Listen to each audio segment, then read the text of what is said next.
Good morning.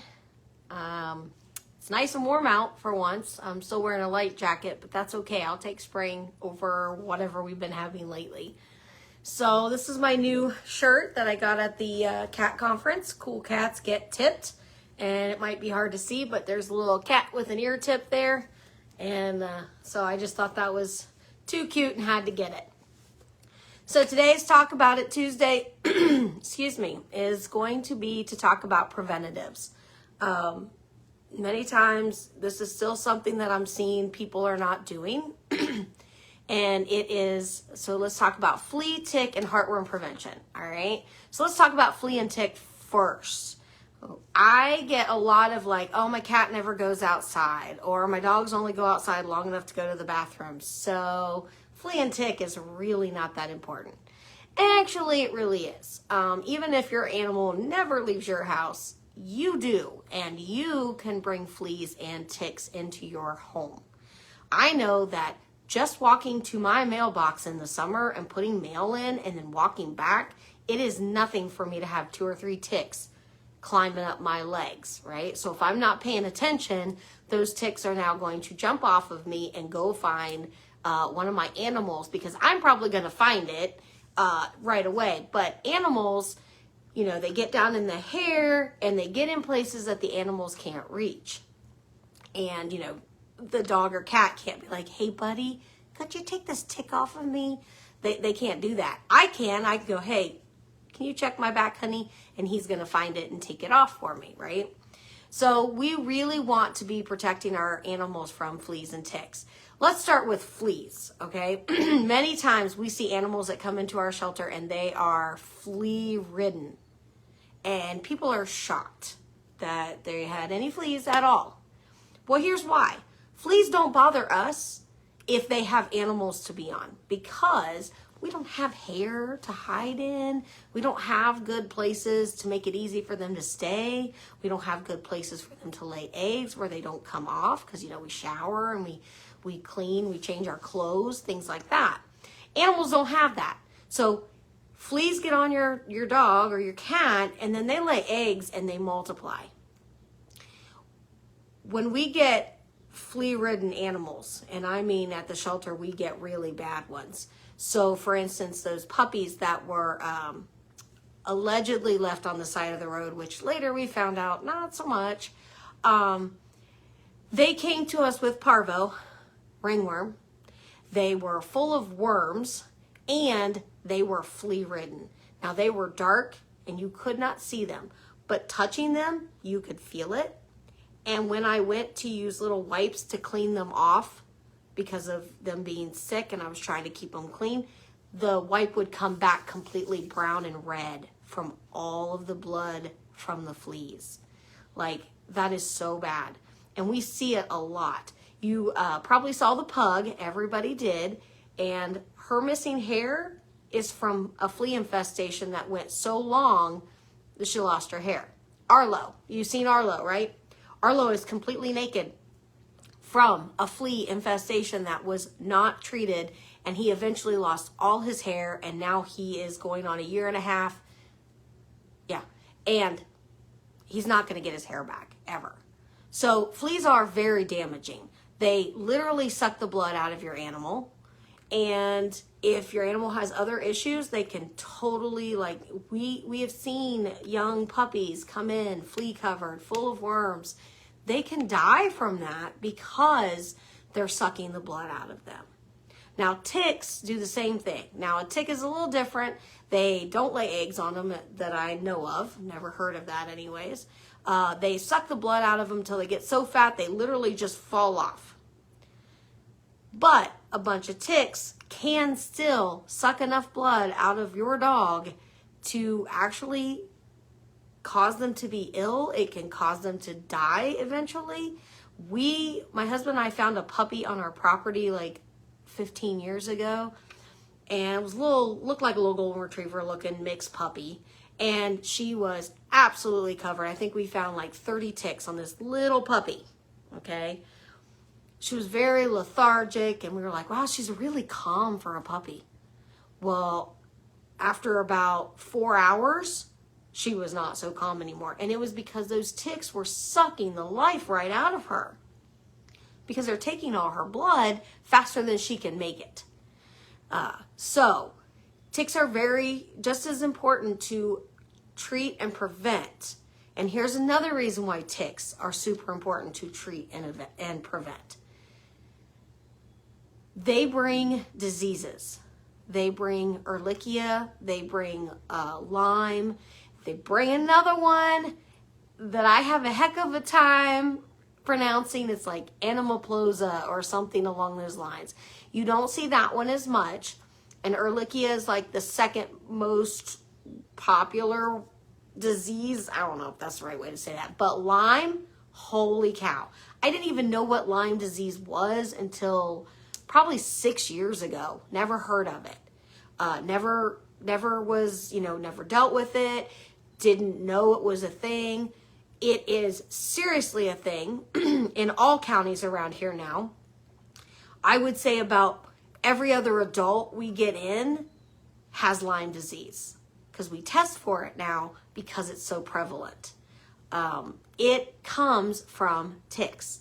And if you don't treat Lyme disease, which is super easy to treat, but if you don't treat it, it changes the bony, let me think how to say this, it changes your dog's body. It ages them. It's the easiest way to say that. A few years ago, I got a 6-year-old chocolate lab. I know he was 6 because his owner had owned him since he was a puppy, had had him his whole life. The owner passed away. The brother of the owner needed to find a place for the dog to go. The dog had lived outside his whole life, and he had Lyme, and it made him walk and have arthritis, and his bony structure looked like a 12-year-old dog. And he only lived another year before he passed away. Despite the fact that we did treat him for Lyme, it was so late, it had already made, it was done. He was past, and he wasn't going to be able to get out of it. So 6 years old, walking like a 12-year-old. It can show in so many ways, and it cannot show at all. If you got a really stout dog, sometimes you won't notice it. It's one of those things where sometimes the legs, like the back legs, like one back leg will be bothering him, so they kind of hold it up for a little while. And then like 2 days later, it's the other leg, and you're like, what the heck? Now you're just full of it, right? Or slow them down. They can lose weight. They can not, like kind of be lethargic from it. There's a lot of different things that can happen with Lyme disease, but if you don't treat it, if you don't test for it and find out that they have it, it's going to age your dog faster and cause them, pain and other issues. And again, this isn't just outside dogs that we see this in, okay? Because again, ticks come in and dogs go out. And our dogs can easily get ticks in their fur, and we won't notice it at all unless you spend a lot of time on your dog. Now, you have to make sure when you remove ticks, got to get the head, okay? So you want to, I'm sure there's YouTube video out there somewhere on how to do that. I know how to do that because I grew up in the country and we've been taking ticks off of each other since I was a child. But if you don't, research how to do it, okay? Because you want to make sure you get the head. Otherwise, it buries in and you got some other issues, and I'm not exactly sure. Sometimes they're mild, sometimes they're not. But Lyme disease, man, that's the most prevalent thing we're seeing right now. Heartworm is another thing that up until probably 12 years ago, didn't know a thing about it. Never heard about it. It wasn't something that was brought up all the time. I think people hear about it more now. Heartworm comes from mosquitoes. And there's another thing that I get. People are like, oh, my cat doesn't go outside, or my dog doesn't go outside. Well, again, you ever seen a mosquito in your house? You ever went to bed and woke up with mosquito bites and you weren't outside after dark last night? That's because there's a mosquito in your house. So don't let that be the thing that keeps you from dealing with it. Mosquitoes bring a much more serious disease to our animals. It is not easily treated. It can be easily treated. Let me say this. Yes, you can treat it. It is not cheap. Heartworm is what mosquitoes bring. And heartworm, after it shows up as a positive on a test, You're talking the big expensive bucks to get it treated. Your dog's got to go through a couple of shots. It takes like 3 to 4 to 6 months depending on your vet and how they do it. And you're probably looking about $800 to $1,200 to treat it. Let me tell you, I did the math a long time ago.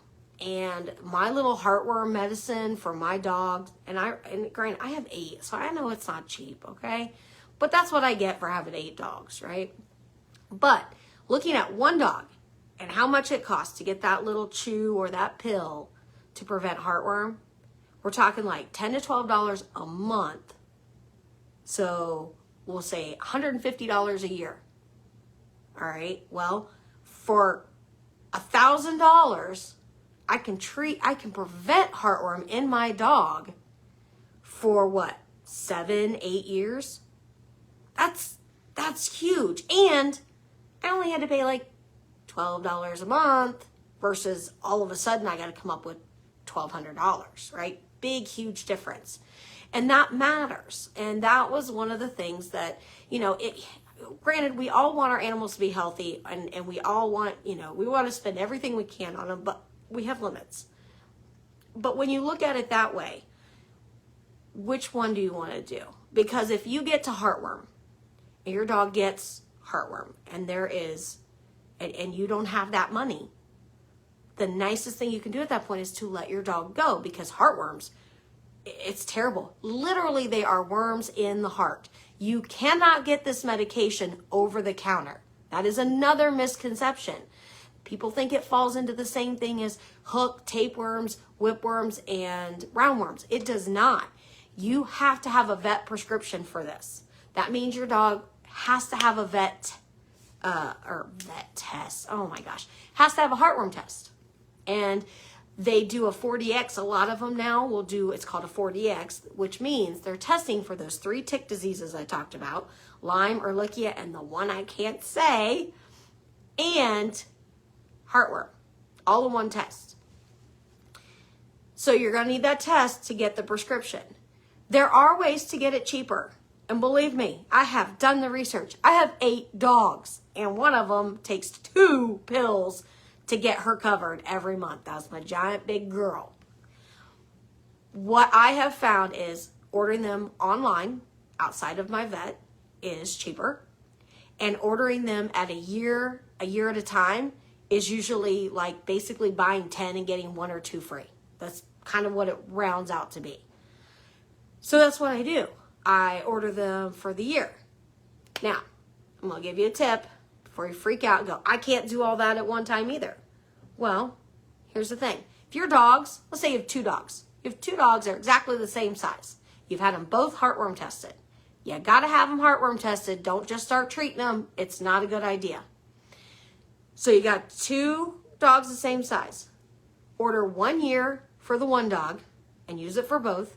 And then in 6 months, order it for the other dog and use it for both. It's the same size pill. It's exactly the same. It does not matter. And then every 6 months, you're buying a year's worth, and that can stretch out. Again, I have done all the things to make this work. I also look for those pills or chews that do flea, tick, heartworm, tapeworms, whipworms, hookworms, and roundworms. You know why? Because it's cheaper if they're all in one pill. Now, in the past, I was having a harder time with that, and I would have to get one and then the other. And, you do what you got to do. But that's the one I like to get. That's the one I look for. I look for as much in one pill as I can get. And if I can't get it all in one pill, then I'm going to start bargain shopping on who's on sale and what do you got, because a lot of times it doesn't matter. Now, I do have a dog who has allergies. Love Dozer. He's so lucky because he's so expensive. He has to have NexGard. That is, he cannot do any topicals whatsoever. Some dogs can't. So he has to have NexGard. Yay me. NexGard just came out with NexGard Plus, and I'm super excited because now it does more than flea and tick. It does flea, tick, worms, and if I remember right, heartworm. So I guess who's getting that one? Absolutely. Everything is cheaper if you prevent it than if you pay for it after the fact. That is just how life works. It's cheaper to fix your car on something that you know is going bad before it breaks, because usually when it breaks, you're getting a tow or it's breaking something else. You know, if you know there's a problem with your water pipes, it's a whole lot cheaper to fix it ahead of time than after. We all know this, and our animals are no different. Flea, tick, and heartworm prevention, super important. Now, I didn't talk about heartworm in cats. I'm not gonna lie, this is not a nice conversation. Cats get heartworm. Didn't know that. Never heard of it. I don't own cats, that's probably why. But there is no treatment for cats. I know, doesn't make sense to me either, because there's a treatment for dogs, but my guess is that they just haven't put the research in to figure out how to treat cats. So if your cat gets heartworm, there's only two options. You euthanize them so they don't suffer, or you wait it out and you let them suffer till their heart basically explodes. The heartworms get in the heart and they take all the blood and all the nutrients, and they're not putting it out, and then they're filling up the heart. It's not something you want to go through. So cats can't even treat it. It's done once they get it. They're less likely to get it for some reason. I guess mosquitoes don't find them as interesting. Maybe it's because more cats are inside all the time. So then they, yes, mosquitoes can come in, but the odds of one being infected, I don't know. I'm not really sure why that is, but I will tell you that if they get it, there is no help for them. So, that's something for you cat lovers to keep in mind. Prevention is absolutely your only way to make sure your cat does not get heartworm then. So it's really important. I know that people think they can go without it, that it's not that big of a deal. They don't think their animal has it.